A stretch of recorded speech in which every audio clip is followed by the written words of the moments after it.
siguiente está a cargo del doctor Roberto Macho, quien nos va a comentar un poquito algo de impuestos, porque eso es no solo impuestos en sí, sino alguien que nos ha pasado, y Macho es el que siempre lo comenta, que alguien va y compra un departamento en Estados Unidos y se olvida que somos mortales, o sea, que si algo pasa, ¿qué puede pasar con esa propiedad y todas esas cositas? Así que, Roberto, por favor, te damos a ver si tenés, si podés comentar qué es eso de impuestos y por qué en Estados Unidos hasta a veces hay gente que los paga y no protesta tanto, porque siente que esos impuestos es como que van y vienen, de alguna forma te llega algo lindo de lo que uno paga. Así que adelante, por favor, doctor Roberto Macho. Gracias, Jimmy. Buenas tardes para todos. Espero que por lo menos lo que conversemos hoy resulte de utilidad para aquellos que ya están emprendiendo, tienen ganas de emprender. Así que, bueno, el objetivo de esta charla entiendo justamente que es eso, alentarlos a que hagan negocios y que los hagan bien y que empiecen bien y que terminen bien esos negocios. Necesitaría, si me pueden facilitar el host por un segundo, que voy a poner un par de slides para poder hacerlo un poquito más dinámico. Ahí quizás Damián, en la medida que me comparta el... ¿Está también por ahí? Ahí está, ahí lo tengo, ahí tengo la posibilidad de compartir. Listo, adelante, por favor. Perfecto, bueno, por empezar, como habrán visto, me han dado una misión imposible, que es hablar de los impuestos de Estados Unidos en tan solo 10 minutos. Y yo Tom Cruise no soy, así que vamos a ver qué es lo que sale de esto. Se imaginarán que es imposible hablar de impuestos de Estados Unidos en 10 minutos, pero sí por lo menos alertarlos de algunas cosas, o por lo menos dar algunas pinceladas de algunas cosas que ustedes tienen que tener en cuenta, sobre todo para aquellos que nunca tuvieron la experiencia de trabajar en este mercado. Entonces, el objetivo de estos próximos 10, 12 minutos serán abrirles los ojos con algunas cosas que son importantes a mi criterio, por experiencia en mi trabajo, que es donde se cometen muchas veces muchos errores. Primero que nada, explicar el porqué de Estados Unidos, y me parece importante este gráfico para eso. Todos están viendo la pantalla, ¿correcto? Se ve perfecto. Perfecto. Bueno, el porqué de Estados Unidos, creo que ese gráfico de tortas lo refleja bastante bien. Como verán, esa es la contribución del Producto Bruto Interno de cada país y de cada región al Producto Bruto Interno global. Y como verán todavía, a pesar de que se habla en los últimos años que China está siendo un competidor fuerte con Estados Unidos, y evidentemente es así, pero aún está lejos de la contribución al Producto Bruto Interno que aporta a la economía mundial este país, y eso de alguna manera hace que atraiga mucho apetito de inversión. Además de otras cuestiones que tienen que ver con lo político y que hace que China en ese sentido todavía no sea un gran contendiente. O sea, en la medida que la economía china esté regulada por un sistema político unipartidista, va a ser difícil que tome la delantera, por lo menos para lo que es el Occidente, que hoy todavía sigue siendo lo que estamos acostumbrados a denominar como el mundo desarrollado. Y como ven en ese gráfico de tortas, Estados Unidos todavía le lleva unos 9 puntos en el GDP a China. Todavía sigue siendo la locomotora de la economía mundial este país, y todavía el sistema económico y el consumo que hay en los Estados Unidos hace que muchas compañías, no solamente de Latinoamérica, sino de todo el mundo, traten de penetrar este mercado. El segundo tema es desmitificar el concepto de los impuestos en Estados Unidos. Es cierto que aquí los impuestos, cuando uno habla de impuestos, realmente se pone serio, porque es importante cumplir con la obligación de contribuyente y la obligación de participante de esta economía adecuadamente con los impuestos, pero también hay un concepto de, mejor evitar los impuestos de Estados Unidos porque ahí realmente se paga mucho impuesto.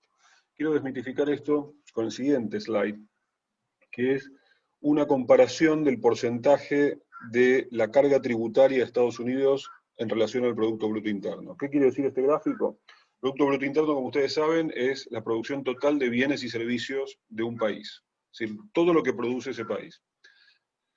La carga tributaria en este slide está representada por un porcentaje sobre el total de la producción de bienes y servicios del país. Es decir, que por ejemplo, cuando ahí vemos que dice 26%, lo que está diciendo es que los Estados Unidos recibe el 26% de lo que produce en bienes y servicios con respecto a la totalidad de lo que produce.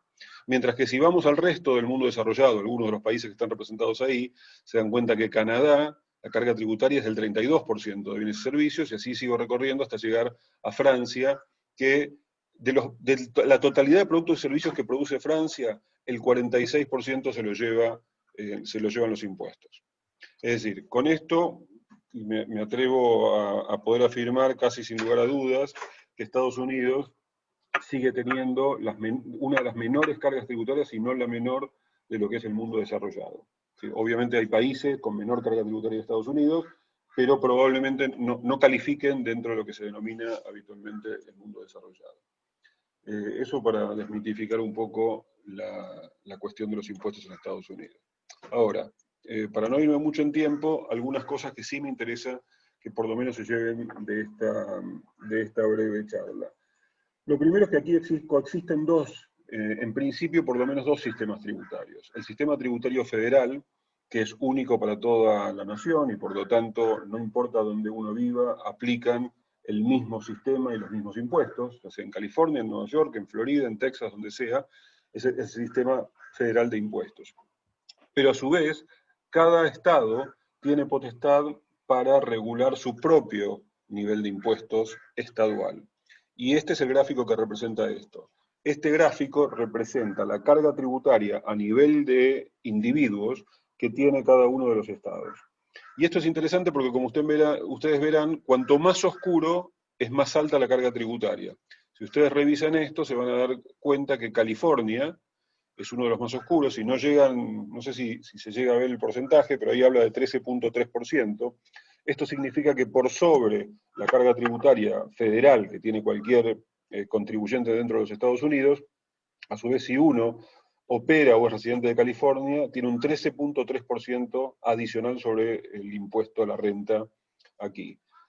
Nueva York, si bien la carga tributaria que figura allí es el 8.82%, es equiparable de todas maneras a California, fundamentalmente porque hay otro nivel a su vez en Nueva York de imposición, que es a nivel de la ciudad. Es decir, si uno vive en Manhattan, además de tener el impuesto federal, además del impuesto del estado de New York, tiene el city tax, o el impuesto de la ciudad de Nueva York.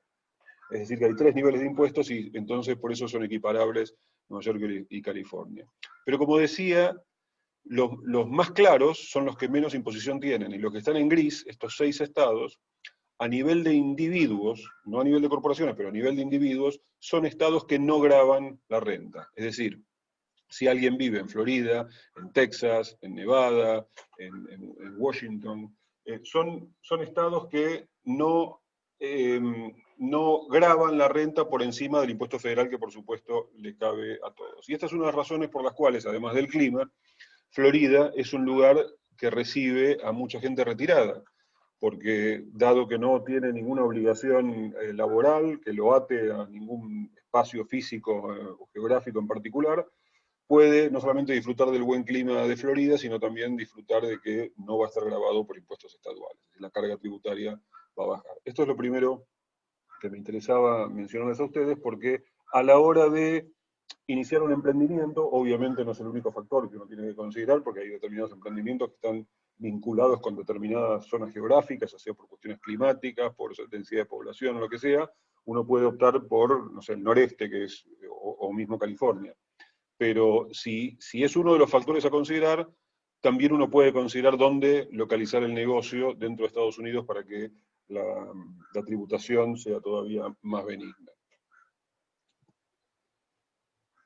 Siguiendo esto, y a muy vuelo de pájaro, vamos a hablar de impuestos federales. Y hablamos de impuestos federales porque hay 50 estados. Cada estado tiene su propio código de impuestos, lo cual sería absolutamente imposible cubrir cada uno de los impuestos de cada uno de los estados. Pero a nivel federal, que son los uniformes para todo Estados Unidos, hay dos grandes impuestos. El impuesto a la renta, que es el comúnmente denominado income tax, y el otro impuesto que me interesa mencionarlo porque en muchos países no se conoce que este existe, que es el impuesto al estate and gift tax, que es el impuesto denominado habitualmente a la herencia y el impuesto a las donaciones. Es decir, cada vez que hay una transferencia a título gratuito de un activo, de un patrimonio, se dispara este impuesto, ya sea a través de donación o a través de herencia.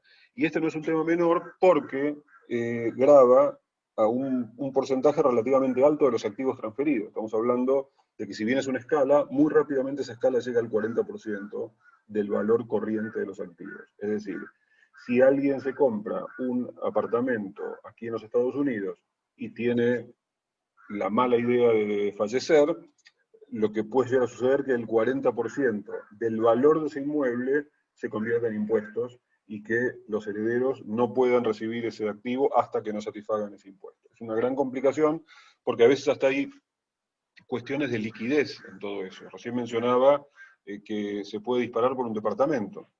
Bueno, no es fácil pagar un impuesto, que es el 40% del valor de ese departamento, si uno no tiene la liquidez para pagarlo. Entonces, es una cuestión compleja. Sobre todo esto afecta a quienes no se consideran domiciliados de Estados Unidos, porque el mínimo no imponible de esto no es más que $60.000. Es decir, inclusive un auto más o menos caro ya supera este valor y estaría sujeto al impuesto. En el caso de los domiciliados en Estados Unidos, tiene una protección adicional porque el mínimo no imponible por persona es de $11.6 millones. Es decir, que solamente va a pagar impuesto a la herencia si excede los $11.6 millones de patrimonio. Por eso es una alerta que hay que ponerle siempre, sobre todo a aquellos que no son considerados domiciliados, porque hay que tratar de evitar esa exposición, y hay maneras de hacerlo, pero esas maneras dependen de cada caso en particular. Como yo siempre digo, esto es un traje a medida, no hay una solución única para esto. Y en cuanto al impuesto a la renta, en realidad no beneficia ni perjudica al residente del no residente. Sí es importante determinar si uno es residente o no residente, porque fundamentalmente lo que va a cambiar es que va a estar sujeto a renta global, no solamente la renta generada en Estados Unidos, sino la renta generada en todo el planeta, y a su vez va a estar sujeto a todas las obligaciones de reporte que tiene Estados Unidos, que no necesariamente implican impuestos, pero sí implican penalidades que pueden ser muy onerosas económicamente. Inclusive en algunas de ellas hasta tienen una cuestión penal. Entonces, el hecho de considerarse residente o no residente es un tema fundamental. Y para ser muy simple y muy rápido, muy vuelo de pájaro, ¿quién es el residente y quién no es el residente? El residente a efectos del impuesto a la renta es aquella persona que o bien es ciudadano de Estados Unidos o tiene green card, residencia permanente, y Estados Unidos juntamente con China, son los únicos dos países que al menos yo conozco que gravan a sus ciudadanos independientemente del lugar donde vivan o del tiempo que permanezcan en el país. Es decir, puede haber un ciudadano americano que nunca haya pisado los Estados Unidos, pero el mero hecho de ser ciudadano de Estados Unidos hace que sea residente fiscal y contribuyente americano, como cualquier otro ciudadano. Mientras que si uno no tiene ni residencia permanente, ni a efectos migratorios, ni es ciudadano, lo que importa ahí sí es cuántos días pasó en Estados Unidos. Cualquier persona que tenga una visa, las visas son en general de no inmigrantes, lo que importa es cuántos días físicamente estuvo esa persona en Estados Unidos. Y ahí hay una fórmula, la típica es más de 183 días o más, ya se considera residente fiscal, pero si uno no llega a los 183 días, hay que hacer una ecuación considerando los días que pasó en cada uno de los últimos 3 años. Y eso es lo que va a determinar su residencia fiscal. Es un criterio muy objetivo de determinar esto, pero es importante a los efectos de determinar cuál es la obligación tributaria que tengo. Por último, para no excederme en el tiempo, recién Ítalo hablaba de que el primer paso es determinar qué tipo de compañía uno puede establecer en Estados Unidos. Y aquí hay básicamente dos tipos de compañías. Las corporaciones, que para lo que es Latinoamérica generalmente se denominan compañías anónimas o sociedades anónimas, y son estructuras en general de doble tributación, y las LLC, que son las sociedades de responsabilidad limitada, dichas en sociedad civil, en ley civil. La diferencia fundamental a la hora de evaluar cuál es el tipo de entidad, desde el punto de la perspectiva impositiva, es que el tratamiento tributario de cada una de esas es diferente. El tratamiento tributario de una corporación es digamos, la corporación genera sus resultados y el accionista recibe luego la distribución de dividendos, recibe compensación por esos resultados. Se llama a la corporación una estructura de doble tributación porque justamente paga dos veces sobre el mismo ingreso resultados. Va a pagar a nivel de la corporación por la ganancia que haya tenido, y cuando distribuye dividendos, el accionista está sujeto a impuestos nuevamente. Mientras que una LLC, por default, es una estructura transparente fiscalmente. Y transparente fiscalmente significa que la LLC lo que va a reportar es si ganó o perdió plata. Y si ganó plata, todo fluye hacia el accionista, y el accionista es quien va a recibir ese ingreso y va a estar sujeto a la tributación. Es decir, hay un solo nivel de impuestos. Esta es una diferencia fundamental. Mucha gente se pregunta, bueno, ¿por qué alguien optaría por una corporación si es que tiene doble tributación? Bueno, hay razones por las cuales en algunos casos es más eficiente una corporación que una LLC, pero obviamente no tenemos el tiempo para ir en detalle con respecto a esto, pero sí quisiera que tengan en cuenta que cada una tiene su propósito y tiene su razón de ser, y están disponibles para armar una buena planificación fiscal. Bueno, creo que con eso más o menos termino mi parte. No sé si lo hice en tiempo o no, Jimmy. No, magnífico. Lamentablemente tengo que informarte que me sacaste 20 segundos a mí, o sea que me voy a estar perjudicado, pero nada más que eso. Magnífico, como siempre, Roberto, bien claro. De vuelta, este tema es para hablarlo 2 o 3 horas, porque a vos te damos casi 1 hora cuando estábamos en las misiones comerciales y todavía te quedabas corto, porque es tan rico, principalmente lo último que acabas de mencionar, y lo mismo lo de las propiedades, es lo clave, lo que quiere la gente saber. Pero lo importante es que ahora, ante dudas, las podemos canalizar, nos mandan información y de alguna forma las vamos a contestar. Gracias, Roberto. Alto nivel, maravilloso.